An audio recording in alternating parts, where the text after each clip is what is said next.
제가 이 인사를 진짜 좋아합니다. 정말 좋아합니다.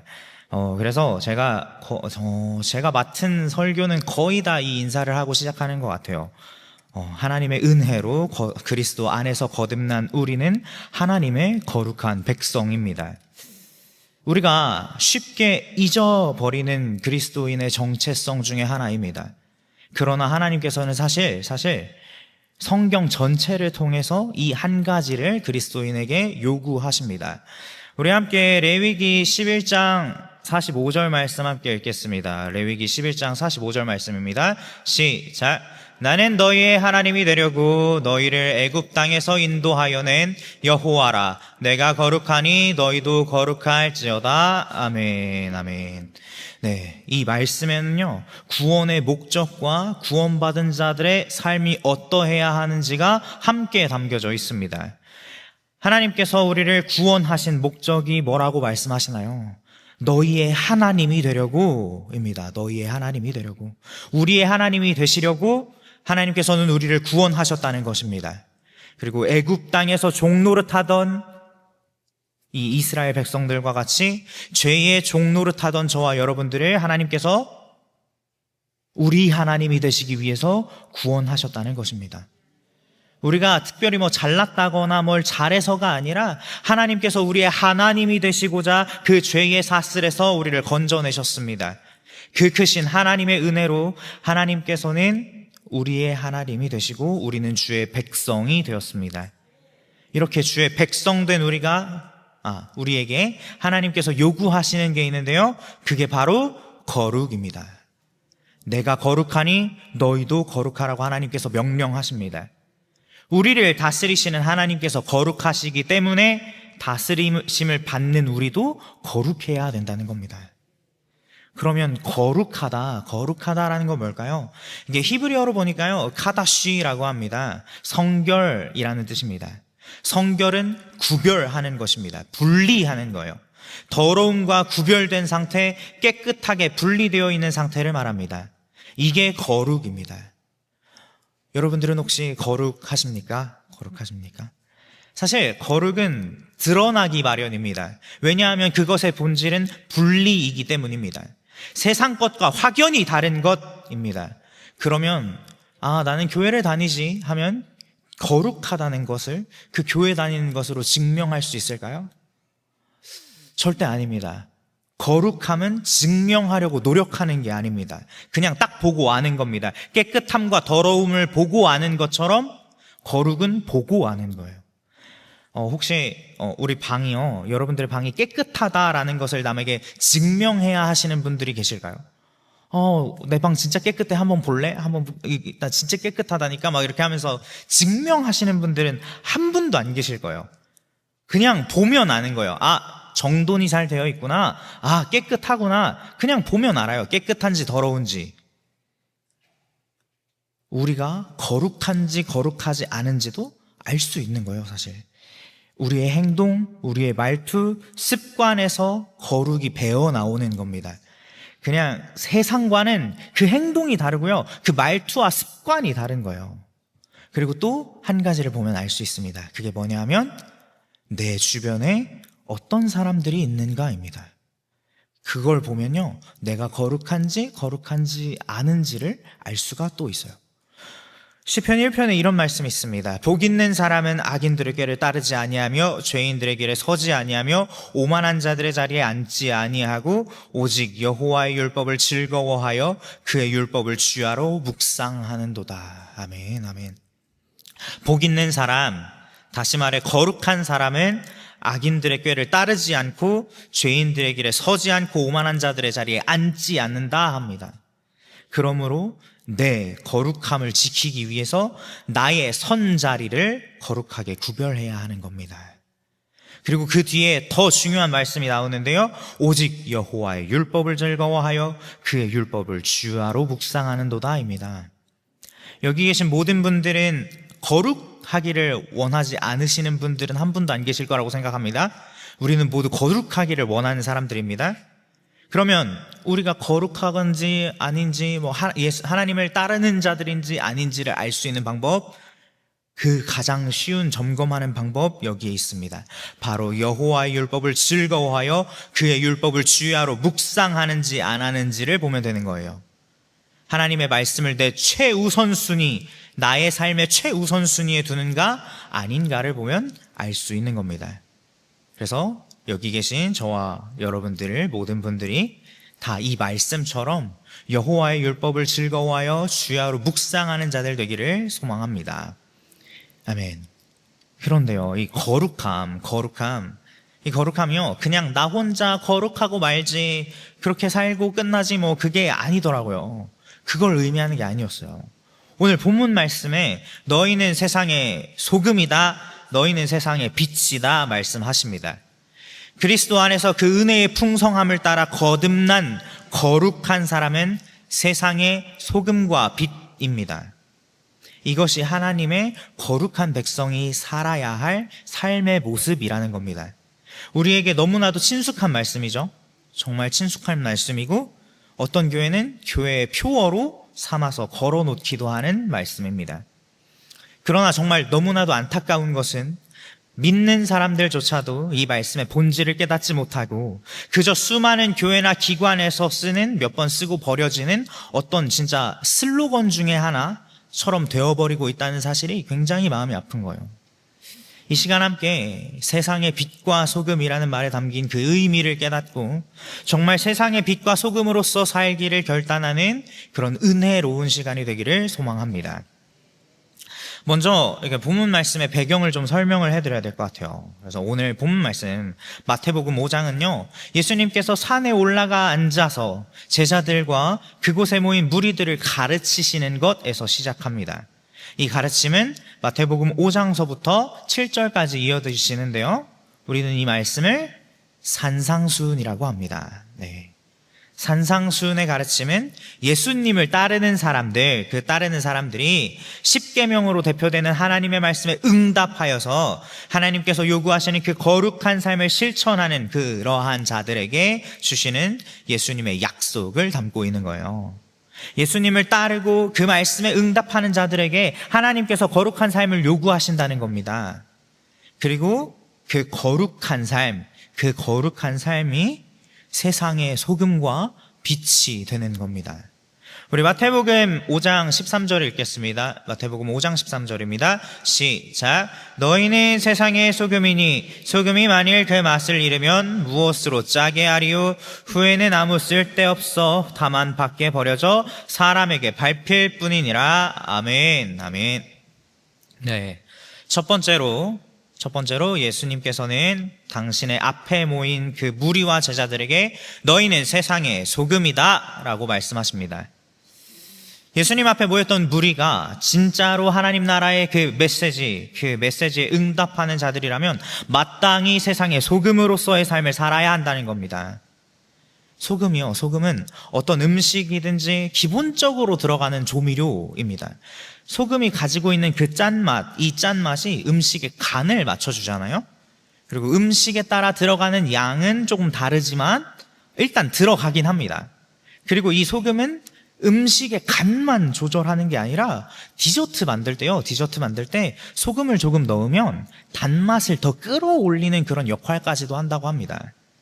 그런데 소금은 음식의 맛을 내기 위한 일 외에도 정말 중요한 일을 하는데요, 그게 뭐냐면 바로 부패를 막는 일입니다. 부패를 막는 일. 음식을 썩게 하지 않는다라는 거예요. 썩지 않게 한다라는 겁니다. 냉장고가 발명되기까지 소금은 식량을 보존하는 역할로 사용되어 왔습니다. 소금에는 박테리아를 죽이는 그런 방부 기능이 있대요. 그래가지고 고기를 소금에 절이면 썩지도 않고 소독도 된다고 합니다. 네, 이렇게 절인 고기에 사연이 있는데요, 저희 아버지께서는 낚시를 좋아하셔서 생선을 굉장히 많이 잡아오십니다. 보통 우럭이나 놀래미를 잡아오시는데요, 이게 생선 대부분을 사실 냉동실에 넣을 수 있죠. 냉동실에 넣을 수 있는데 저희 아버지는 염장을 선호하십니다. 저는 되게 어렸을 때부터 이 우럭포를 진짜 아버지 덕에 많이 먹었어요. 그래서 제가 지금은 별로 좋아하지 않습니다. 그런데 우럭포가 서산 특산물이래요. 그래가지고 집안 어른들께서 모이시면 저희 집 우럭포 이 귀한 거, 이 맛있는 거 하시면서 드세요. 네, 저희 아버지 간잡이 솜씨가 대단하다는 거죠. 네, 그런데 이게 소금을 너무 많이 치잖아요. 그럼 짜서 못 먹고요. 너무 적게 치면요, 상해서 못 먹어요. 어쨌든 소금은 음식의 맛을 내에 있어서도, 또 음식을 장기적으로 보관함에 있어서도 큰 역할을 합니다. 따라서 소금은 자신이 가지고 있는 그 짠맛이라는 정체성을 통해서 자신의 존재를 드러내고 있는 겁니다. 네, 소금은 짠맛을 통해서 다른 것들과 구별된다는 거예요. 맛으로 자기 자신을 구별하고 다른 것을 썩지 않게 구별합니다. 다시 말해 거룩하게 한다는 겁니다. 만약에 소금이요, 그 맛을 잃어버려서 그 무언가로부터 거룩하게 하는 그 짠맛이라는 정체성을 잃어버린다면 그건 단지 그냥 물에 잘 녹는 돌덩이에 불과한 거예요. 집을 지을 때도요, 소금으로 집을 짓는다고 생각해 보세요. 비 오면 다 녹아버려요. 이제 집이 사라지는 겁니다. 그리고 조각을 해볼게요. 조각을 하면 비 오면 또 조각상이 다 없어지겠죠, 녹아서. 그러니까 딱히 대단히 쓸모가 없어져서 그냥 밖에 버려져서 사람들에게 짓밟힐 뿐입니다. 근데 예수님께서 말씀하시는 거예요. 너희는 세상의 소금이다. 아멘. 이것이 우리 그리스도인들의 정체성이라는 겁니다. 마치 소금이 자신의 짠맛으로 부정을 막고 다른 것을 썩지 않게 하는 것처럼 그리스도인들은 세상의 소금이 되어서 그들이 부르심받은 그 삶의 자리를 거룩하게 변화시켜야 된다라는 것입니다. 그리스도인들은 세상 속에 살고 있지만 그와 동시에 세상과는 구별되어서 하나님 나라를 살아가고 있는 사람들입니다. 그렇다면 그리스도인들은 세상 사람들과는 분명하게 구별되는 삶의 모습이 드러나야 합니다. 더러운 것과 깨끗한 것을 한눈에 구분할 수 있는 것처럼요. 그렇게 세상 속에서 하나님의 거룩한 백성으로서의 삶을 분명하게 드러내면서 이 세상을 썩지 않게 거룩하고 정결하게 만들어 나가야 한다는 겁니다. 그런데 우리가 분명하게 기억해야 할 것이 있습니다. 그게 뭐냐 하면 그리스도인들이 소금으로서의 역할을 하려고 하면 할수록 세상은 그들을 미워할 것이라는 것입니다. 짠맛은 사람들에게 항상 좋은 느낌으로만 다가오지 않습니다. 음식을 음식답게 하는 그 소금의 짠맛도 때로는 우리에게 불쾌감을 주잖아요. 너무 짜서 오히려 쓰다라고 느껴질 때도 있습니다. 소태 같다라고 하잖아요. 음식이 상하지 않게 보관해야 할 때, 상처를 소독해야 할 때 그렇게 합니다. 그 맛이 너무 짜서 불쾌하고 쓰다고 느껴질지라도 소금을 많이 쳐서 부패를 막고 상처를 소독해야 할 때가 있다는 것입니다. 세상이 그리스도인들을 바라볼 때도 그렇습니다. 세상과 적당히 조화롭게 어울리면 맛있다고 잘 받아 먹는데요. 근데 우리가 조금이라도 짠맛을 드러내려고 하면 뱉어냅니다. 세상이 하나님의 뜻과는 정반대로 달려가고 있을 때 세상 사람들이 하나님의 말씀과는 진짜 전혀 상관없는 자기 소견에 옳은 대로 행하려고 할 때 우리 그리스도인들은 세상이 우리를 쓰다고 느끼고 불편하게 여길지라도, 못마땅하게 여길지라도 그리스도인으로서 짠맛을 내야 합니다. 이 세상이 더 썩지 않도록, 범죄하지 못하도록, 하나님을 대적하지 못하도록 진리의 목소리를 내야 합니다. 왜냐하면 예수님께서 우리를 세상의 소금으로 보내신 것이잖아요. 소금 숟가락을 세상이 쥐게 하면 안 되는 거예요. 소금 숟가락은 누구에게 있어야 하나요? 예수님께 있어야 합니다. 예수님께서 이제 됐다 할 때까지 치는 거예요, 소금은. 그리고 두 번째로 우리는 세상의 빛으로 부름받았습니다. 우리 함께 마태복음 5장 14절부터 15절까지 말씀 읽겠습니다. 5장 14절부터 15절까지 말씀 시작. 너희는 세상의 빛이라. 산 위에 있는 동네가 숨겨지지 못할 것이요 사람이 등불을 켜서 말 아래 두지 아니하고 등경 위에 두나니 이러므로 집안사 모든 사람에게 비치느니라. 아멘. 빛으로 어둠을 밝히는 사람들, 바로 그리스도인입니다. 빛의 특성은 어둠을 밝히는 것입니다. 그 빛이 아무리 작다고 해도 어둠은 빛을 이길 수가 없습니다. 일단 빛이 비춰지면 그 비춰진 만큼은 어둠이 물러나기 마련입니다. 예수님 당시에요, 집을 주로 산 위에 지었대요. 그래서 사람들은 산에서 구하기 쉬운 하얀 석회암으로 집을 짓는데요, 이렇게 흰 석회암으로 집을 지으면 아침에 햇빛이 딱 비칠 때 그 빛이 벽에 반사돼 가지고 빛이 나서 그 집을 숨길 수가 없다고 합니다. 그러나 저녁이 되고 밤이 깊어져서 모든 불을 끄게 되면 이제 모든 것이 어둠 속에 감추어져서 찾을 수가 없게 되는 겁니다. 이처럼 빛은요, 그 자체로 어둠과 구별되어 있습니다. 분리되어 있습니다. 똑같은 방이지만 그걸 불을 꺼놓으면 잘 보이지 않고 뭘 할 수가 없는 거예요. 빛이 있어야만 생활이 가능합니다. 빛이 있어야 더러운지 깨끗한지를 알 수가 있는 겁니다. 뭐가 보여야 치울 수 있는 겁니다. 그렇기 때문에 등불을 켜놓고 말 아래에 두거나 평상 밑에 두는 사람은 아무도 없습니다. 등불은 등경 위에 두어서 집안 모든 사람을 비치게 하는 거예요. 저희 집에는 사용하지 않는 매트리스가 하나 있습니다. 침대 매트리스가 있는데요, 어느 날 제 방에 보니까요, 제 침대에 매트리스가 2개가 올려져 있는 거예요. 이 사용하지 않는 매트리스를 제 침대에다가 올려놓으신 거죠, 부모님께서. 그러니까 이게 꽤 높아서 으짜 해가지고 올라가야 이제 좀 잠을 청할 수 있는 그런 높이였어요. 제가 보시다시피 키가 그렇게 크지 않아서, 네. 그러니까 이제 매트리스가 높으니까요, 하여튼 한 이틀 정도 거기서 잤는데, 이번 주일에 교회 가려고 이렇게 알람 소리를 듣고 탁 일어나가지고 너무 자연스럽게 침대에서 내려오려고 이렇게 딱 내려왔는데, 침대가 높아요, 낮아요? 높아요. 빡! 네.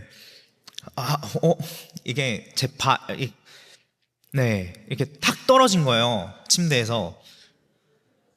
덕분에 잠은 빨리 깼습니다. 그런데 이게 불이 켜져 있었으면 제가 이런 실수를 했을까요? 아니겠죠. 침대가 높다는 걸 눈으로 봤으니까 조심히 내려왔을 겁니다. 이것처럼 빛이 있어야 우리는 정확하게 보고 판단할 수 있고 올바른 방향을 잡을 수 있습니다. 그러나 정말 안타까운 것은 최근에 우리가 살고 있는 이 세상이 많이 어두워지고 있다라는 것입니다.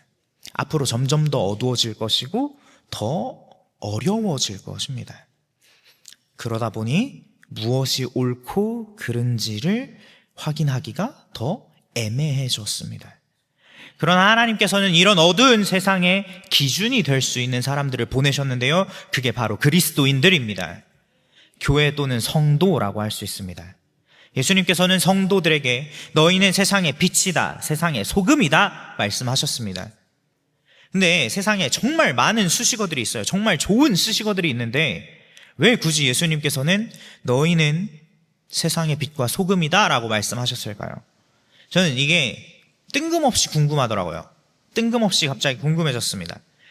예수님께서 도대체 정말 좋은 말 많은데 왜 이런 말을 하셨을까? 왜 우리는 빛이고 왜 소금일까? 라는 생각을 진짜 많이 했어요. 그러다가 문득 그런 생각이 들더라고요. 얼마나 세상이 어두웠으면 빛이 필요했을까? 얼마나 세상이 부패했으면 소금이 필요했을까? 얼마나 세상이 썩음 했으면 그렇게 말씀하셨을까라는 생각이 드는 거예요. 우리 그리스도인들에게는, 교회와 성도들에게는 어두운 세상에 빛을 비추어 세상을 밝혀야 할 의무가 있는 것입니다. 왜냐하면 원래 사람이 그것을 위해 지어졌기 때문입니다. 하나님께서는 아담을 하나님의 형상으로 지으셨습니다. 하나님의 형상이라는 건 히브리어로 젤렘이라고 하는데 그림자라는 뜻입니다. 그런데 그 의미를 더 깊게 파고들면 반사하다, 반영하다라는 뜻이 나옵니다. 그래서 하나님의 형상이라는 건 하나님을 반사하는 존재, 하나님을 반영하는 존재라는 뜻입니다. 사람이, 저와 여러분이 그런 존재로 지으심을 받았다는 겁니다. 그러면 하나님을 어떻게 반사할까요? 하나님을 반사해야 되는데 무지개 반사 이렇게 하는 게 아닐 거 아니에요? 네, 농담입니다. 네. 이렇게 하나님을 반사시켜야 되는데 어떻게 반사시킬까요? 하나님의 말씀의 그 광명한 빛을 받아서 온 만물에 그 빛을 반사시키는 겁니다. 하나님의 말씀에 순종하여서 그 말씀대로 살아서 행동해서 비추는 것입니다. 그게 하나님께서 이 땅을 다스리시는 방법입니다. 그리스도의 은혜로 구원받은 성도들, 다시 말해 거듭난 성도들은 하나님의 형상을 회복하였고요, 그렇게 하나님께 속한 빛의 자녀가 되었습니다. 그렇다면 우리는 온 만물에 하나님의 빛을 비추는 자들이 되어야 합니다. 이것이 그리스도 안에서 은혜의 풍성함을 따라 그리스도인 된 자들의 마땅한 본분입니다. 그러니까 세상의 빛과 소금이라는 말은 사람들이 느끼기에 그렇게 되라는 게 아니라 하나님 보시기에 세상의 빛과 소금이 되라는 말입니다. 빛과 소금의 기준은 언제나 하나님뿐입니다. 아까도 말씀드렸지만 소금 숟가락이 누구에게 있어야 된다고요? 예수님께 있어야 된다고요. 네, 우리 예수님, 우리 하나님께 소금 숟가락이 있어야 되는 겁니다. 우리는 세상을 거룩하게 만드는 그 역할을 주님께 사명으로 받은 자들입니다. 세상의 온갖 부정한 것들을 밝히는 하나님의 빛과 소금입니다. 어둠을 비추고 썩은 것을 밝히 드러내서 더 부패하지 않도록, 상하지 않도록 세상의 경종을 울리는 삶을 살라는 것입니다. 어둠 속에 감춰진 그들의 치부를 진리의 빛으로 비추고 더 이상 썩지 않도록 그 상처를 소독하고 치료해야 되는 겁니다. 그러면 세상에 진리의 빛을 비추고 또 더 썩지 않도록 치료하는 건 어떻게 하는 걸까요? 우리 함께 에베소서 5장 11절부터 13절까지 말씀 읽겠습니다. 에베소서 5장입니다. 시작. 너희는 열매 없는 어둠의 일에 참여하지 말고 도리어 책망하라. 그들이 은밀히 행하는 것들은 말하기도 부끄러운 것들이라. 그러나 책망을 받는 모든 것은 빛으로 말미암아 드러나나니 드러나는 것마다 빛이니라. 아멘, 아멘. 세상의 빛과 소금으로 살기 위해 애쓰는 자들은요, 네, 2번은 이미 지나갔답니다. 네, 세상의 빛과 소금으로 살기 위해서 애쓰는 사람들은 하나님의 말씀을 대적하고 왜곡하고 변질시키는 이 어둠의 일을 그냥 지나칠 수가 없는 거예요. 내가 정말 그리스도인이라면 그걸 그냥 가만둘 수가 없는 겁니다.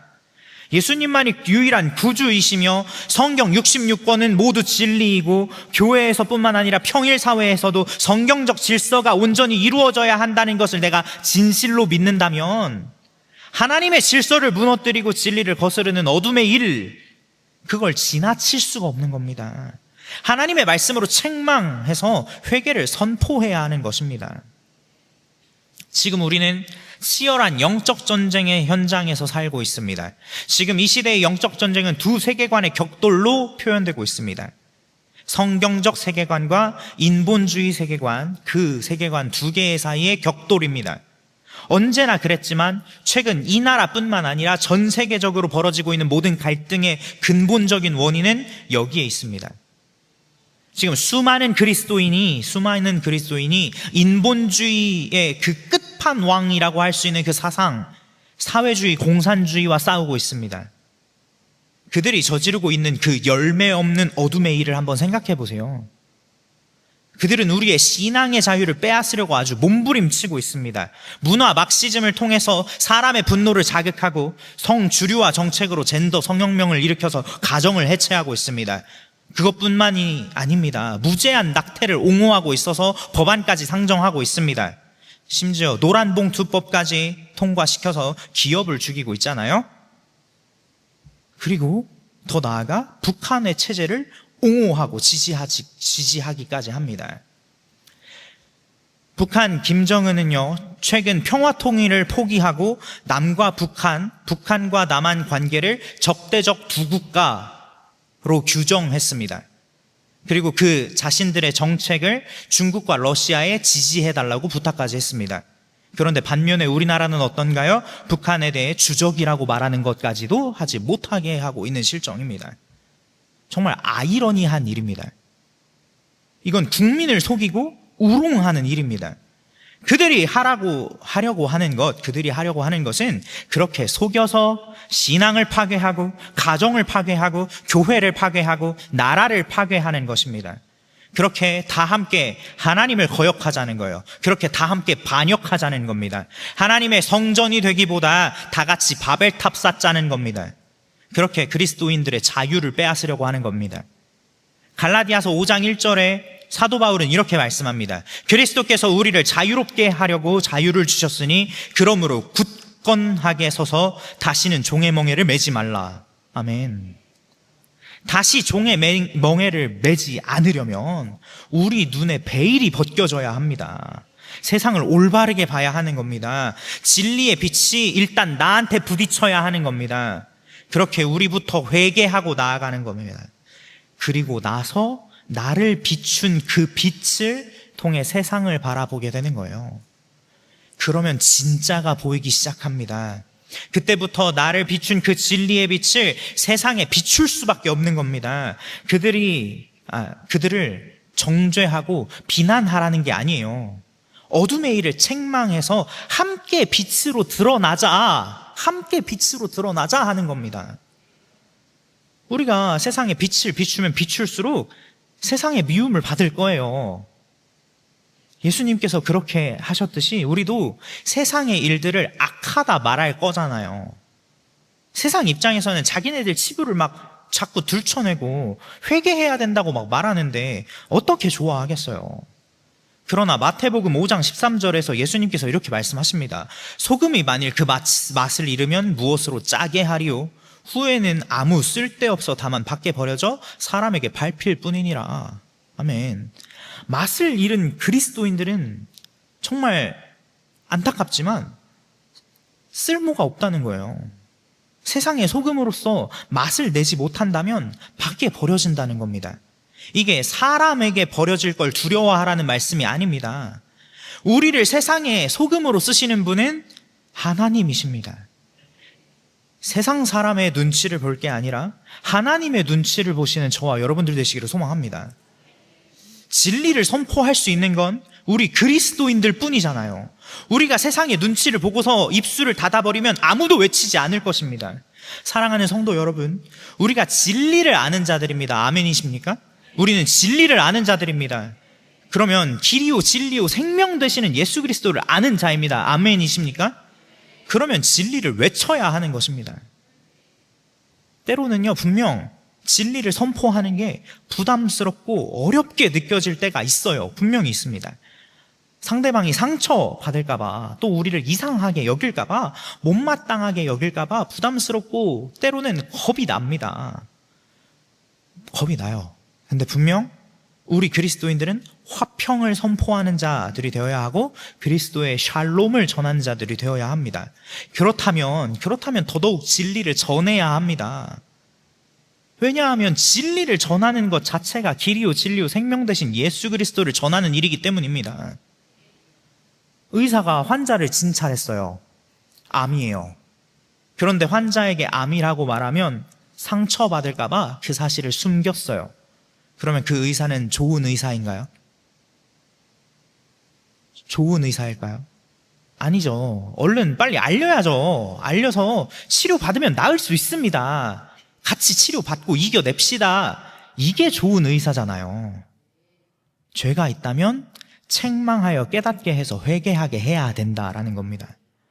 교회는 죄를 깨닫고 회개와 용서가 이루어져야 하는 공동체입니다. 교회는 진리를 통해 세상이 죄를 깨닫게 하고 회개로 이어지게 하는 자들입니다. 하나님을 거역하고 왕으로 인정하지 않는 그 죄에서 떠나 하나님의 진리의 말씀으로 돌이켜서 자기 자신을 맞추도록 하는 거예요. 이게 회개잖아요. 그래서 교회는 세상에 회개를 전해야 합니다. 회개를 선포해야 합니다. 원래 사람이 진리를 받아들일 때 불편해요. 어떻게 안 불편해요? 이 진리 내가 통제할 수 있는 게 아니잖아요. 내가 컨트롤할 수 있는 게 아닙니다. 이 진리가 나를 뒤흔들기 때문에 불편한 거예요. 내가 통제할 수도 없고.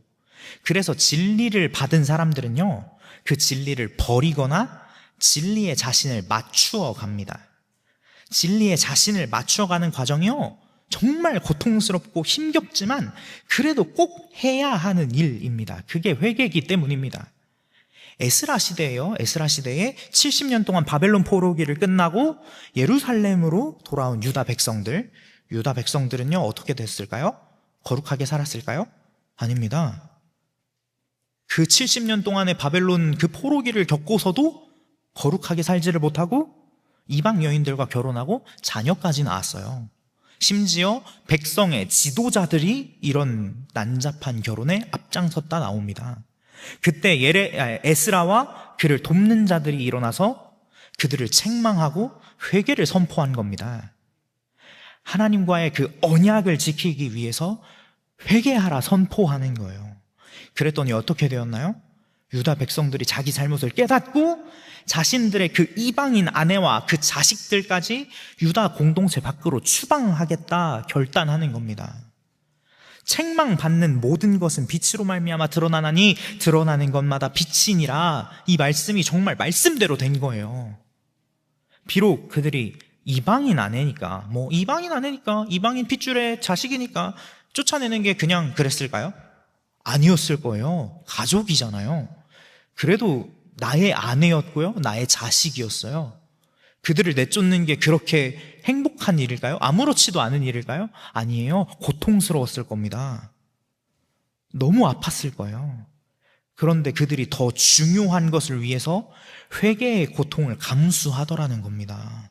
하나님과의 그 언약을 지키기 위해서 진리에 자신을 맞추더라는 겁니다. 이처럼 진리의 말씀에 자신을 맞추기 위해서는 아픔을 감수해야 합니다. 대가를 치르는 겁니다.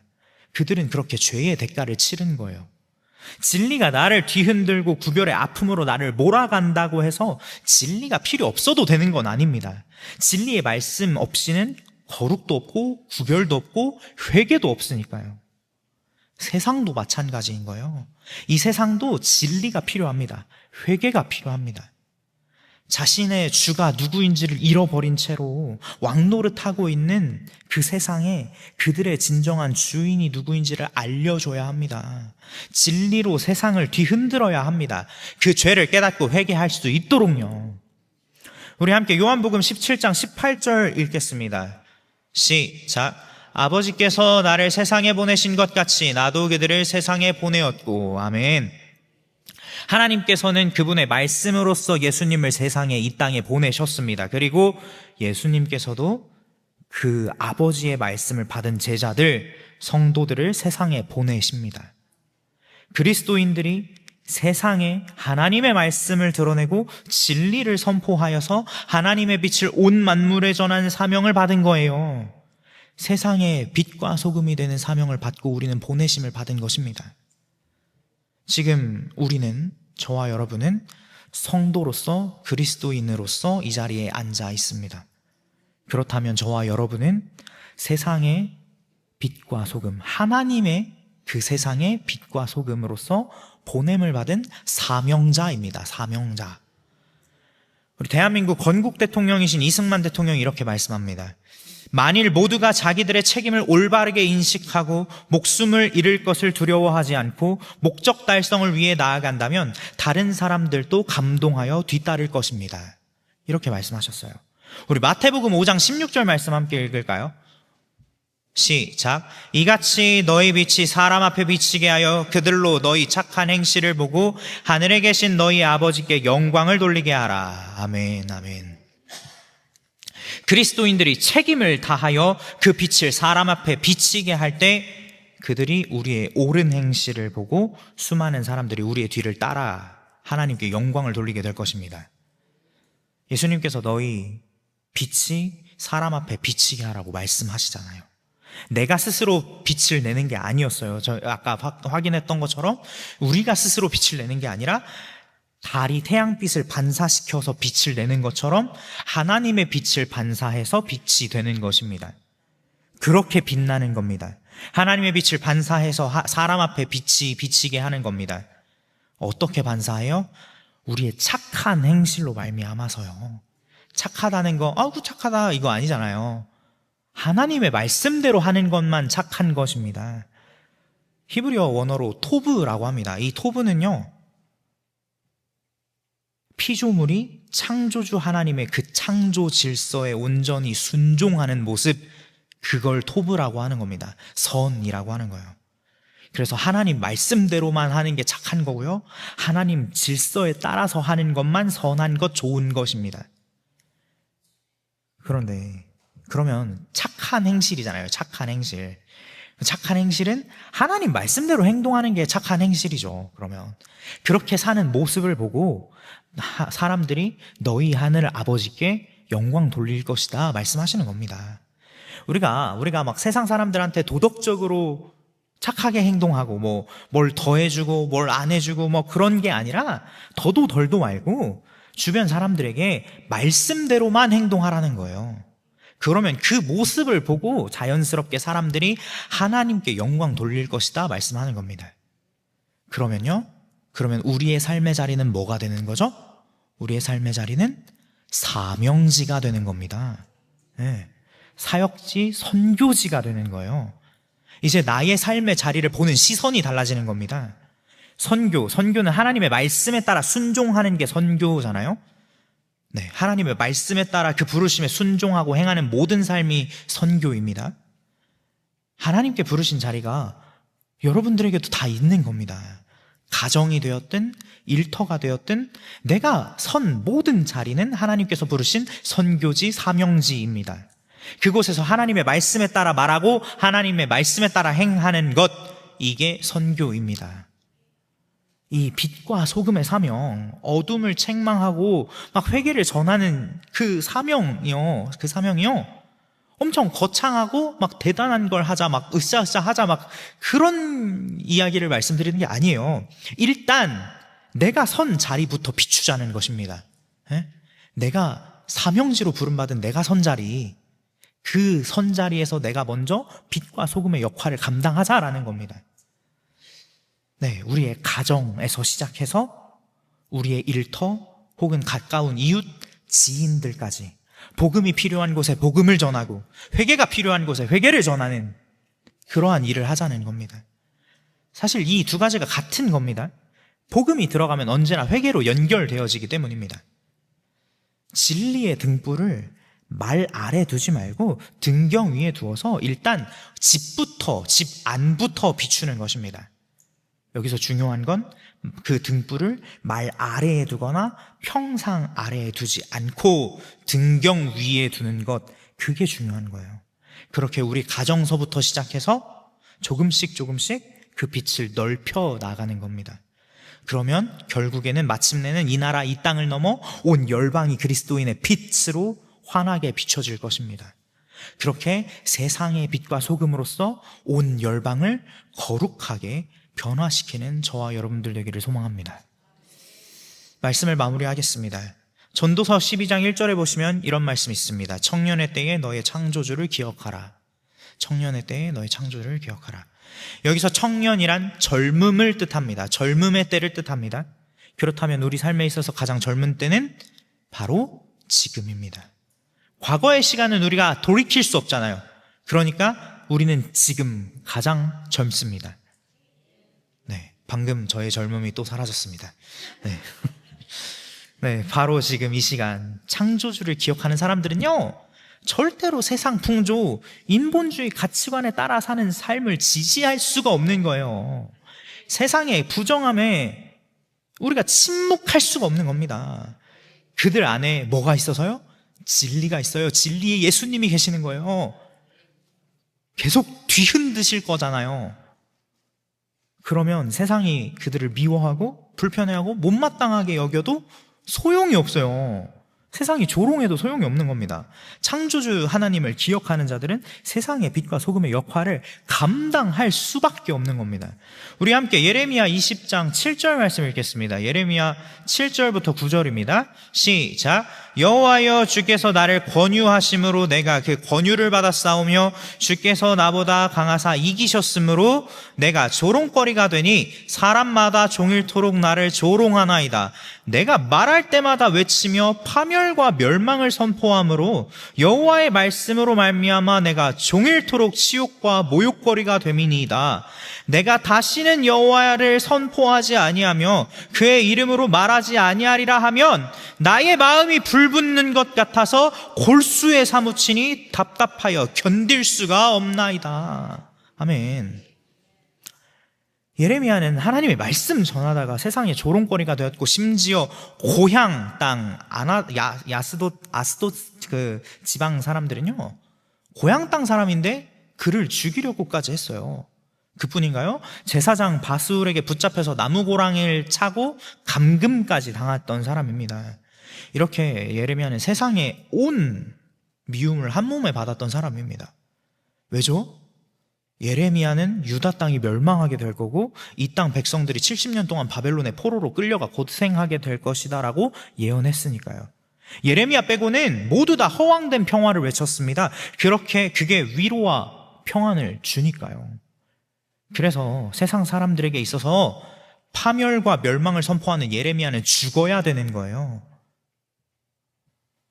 그런데 예레미야도 사람이잖아요. 사람인지라 이게 너무 지치는 겁니다. 두렵고 피하고 싶은 거예요. 그래서 이제 다시는 하나님의 말씀을 선포하지 않겠노라, 하나님의 이름으로 말하지 않겠노라 다짐해봅니다.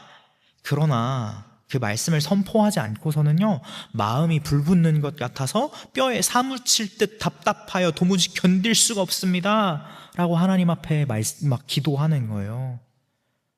바로 이러한 예레미야의 마음이 이 자리에 함께 하시는 저와 모든 성도님들께 있기를 소망합니다. 세상에 진리의 말씀을 선포하다가 세상이 우리를 불편해하고 막 못마땅하게 하잖아요? 그러면 그냥 당연한 일이구나 하고 털어냅시다. 네. 내가 말씀대로 잘 하고 있구나 생각하면 됩니다. 그리고 또 막 우리가 그렇게 하면 할수록 또 미워하겠죠? 그러면 그럴수록 우리는 말씀에 따라서 말씀에 기록된 대로 구별되기를 힘쓰면 되는 것입니다. 세상의 빛과 소금의 역할을 더 잘 감당하려고 그것을 위해서 나를 말씀으로 갈고 닦는 것입니다. 그렇게 준비하는 겁니다. 네. 그래도 세상이 미워해도 우리가 걱정할 건 아니잖아요. 이미 하나님께서 이기신 줄로 믿습니다. 아멘. 하나님께로부터 난 자마다 세상을 이기었다 말씀하십니다. 사랑하는 성도 여러분, 이 사실을 잊지 마시기 바랍니다. 예수께서 오시는 그날, 다시 오시는 그날 우리는 승리를 보게 될 것입니다. 그날의 승리는 우리의 것입니다. 아멘. 기도하겠습니다.